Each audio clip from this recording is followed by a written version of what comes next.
उसकी शादी को काफ़ी अरसा गुजर चुका था और मैं भी दिल का मरीज़ बन चुका था।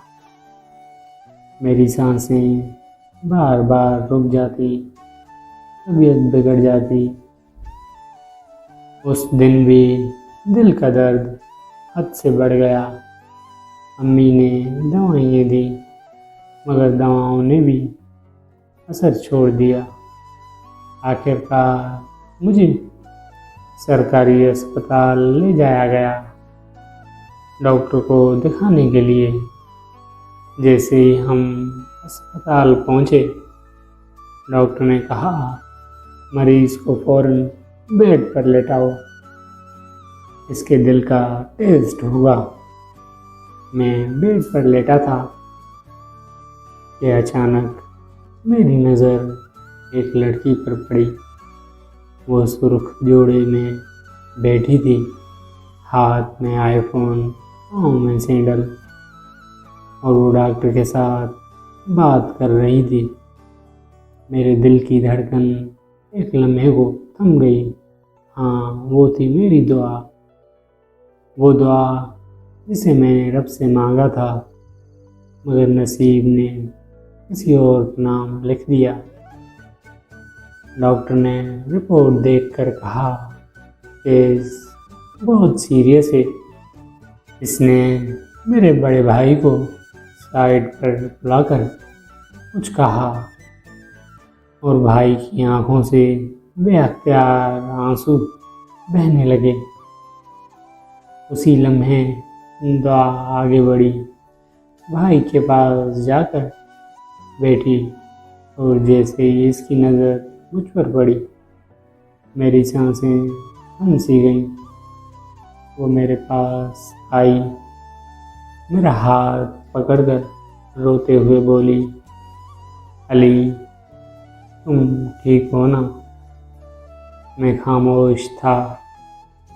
मेरी आंखों में सब कुछ था, मगर ज़बान पर कुछ नहीं।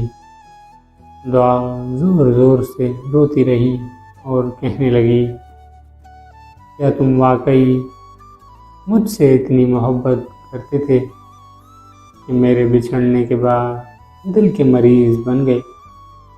अरे पागल, एक बार कह तो देते, मैं अपने अम्मा अब्बा को मना लेती।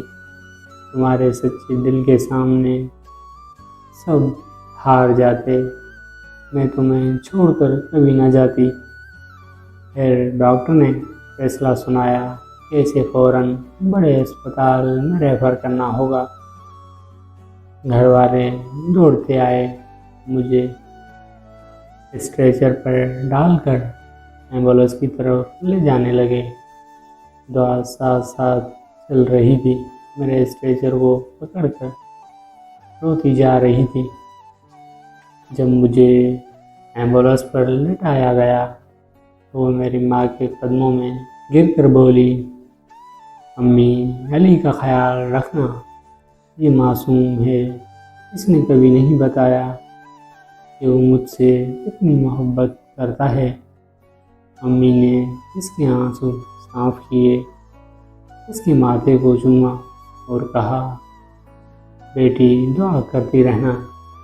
और फिर एम्बुलेंस का दरवाज़ा बंद हो गया और मैं अंदर से इसे देख रहा था। शीशे के उस पार वो मेरी थी भी और नहीं भी। ये मोहब्बत कभी छुपाई नहीं जाती। अगर दिल में किसी के लिए सच्चाई हो तो वक्त पर कह देना चाहिए, क्योंकि शायद कल का दिन हमारे पास ना हो। अगर आपको ये दर्द भरी दास्तान पसंद आई हो तो हमारे चैनल दिल की दास्तान ऑफिशियल को सब्सक्राइब करें, वीडियो को लाइक करें और शेयर करें, और कमेंट बॉक्स में ज़रूर बताएं कि क्या कभी आपके दिल ने भी ऐसा दर्द महसूस किया।